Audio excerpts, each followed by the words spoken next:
போடா அம்மா தொடச்சிட்டேன்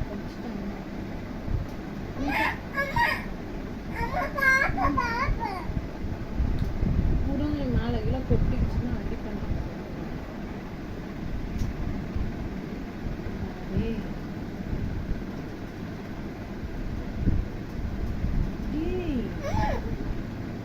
கீழெல்லாம் சிந்துற பாரு சொன்னா புரியாது உனக்கு